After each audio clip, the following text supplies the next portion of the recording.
And then you have fools leading countries and being used as puppets. And they are stealing from their own resources, which they should be putting to the good use of their own people and develop them. They just put everything to their own use, find billionaires in a sea of poverty.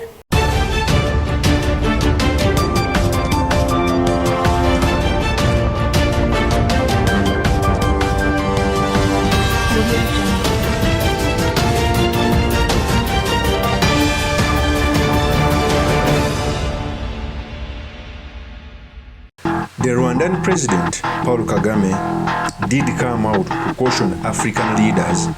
In fact, he went out of his way to call them foolish leaders who preside over the affairs of their country, yet they fail to develop them as they are supposed to.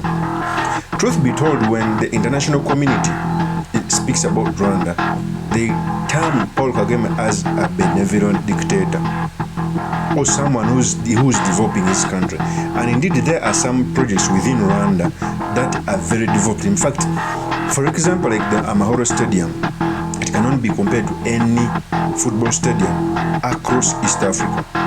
So by Paul Kagame coming out to call African leaders, and for me, when he came out to call African leaders, I saw a sentiment of him attacking General Kaguta Museveni.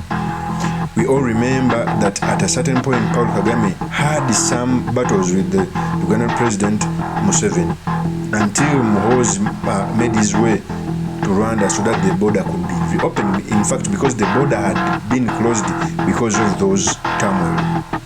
So by Paul Kagame coming out to call African leaders, most especially General Kaguta Museveni, it points to something I want to tackle in this video. But before I do this, I want to know that if you're new to this channel, please subscribe. And if you're watching this video from a different platform, please head on to YouTube, type in Sula Mawagari. There's a lot of content of this nature. If geopolitics and economics is what you want, this will be definitely the right channel for you to subscribe to.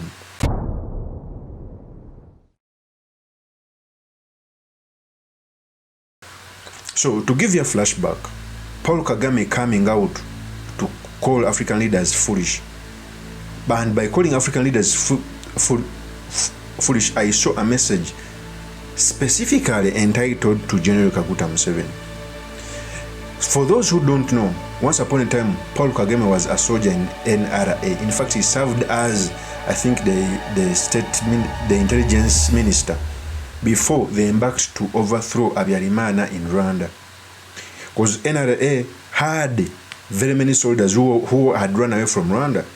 And when General Museveni captured Uganda, some of the elements like Rijema, Kagame, went to Rwanda to overthrow the regime, and they were successful.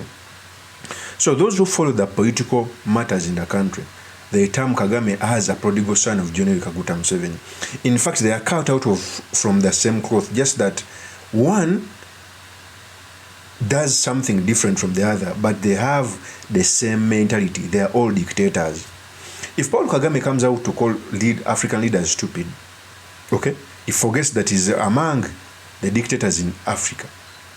Because trust me, any country that does not have time limits, that does not have freedom of expression, it is presided over by dictators.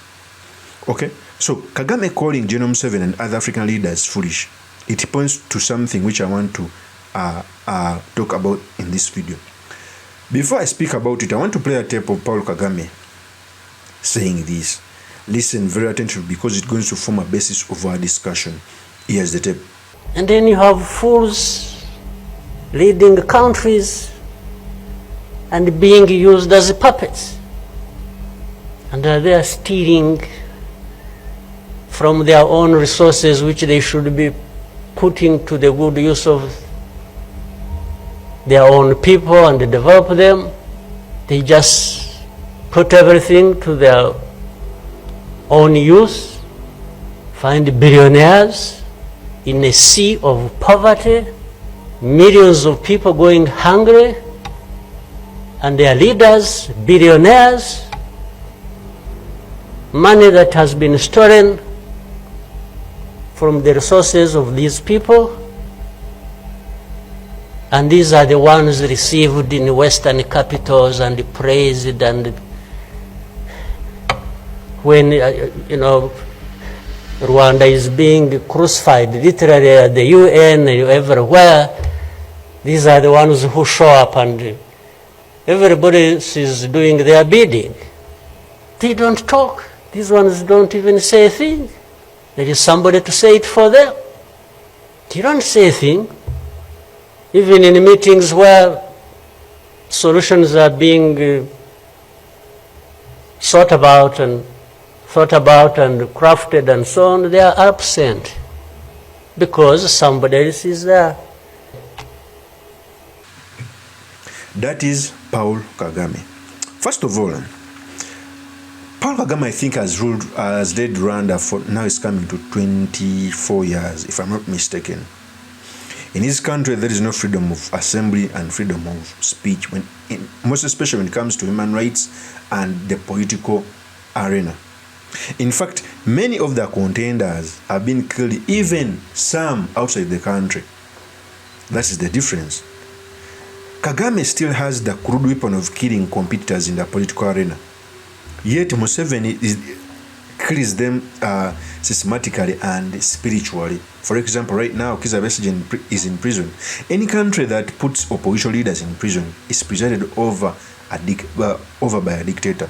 The only difference I hear people talk about Kagame is one, he invested in the international community, because I think it's the only African country that is sponsored in the Premier League, okay, in the La Liga, okay, in the French League, where they have jerseys which has visited Rwanda.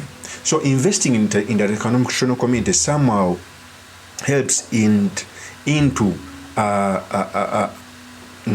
painting a good image of Paul Kagame, but forgetting that he's also a dictator.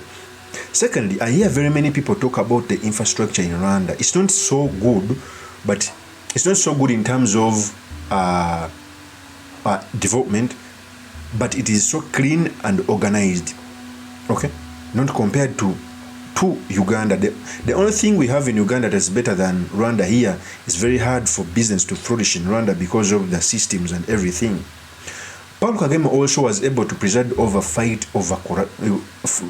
corruption, because at every point where corruption indexes are put out, Rwanda has always been down there. One of the biggest countries that are corrupt include Kenya and Uganda. So he may have something to talk about, although he forgets that he is also one of the tyranny, one of the biggest dictators, because normally a leader that comes from another leader, they normally have the same things. So by Paul Kagame calling African leaders foolish, he was attacking General Kaguta Museveni.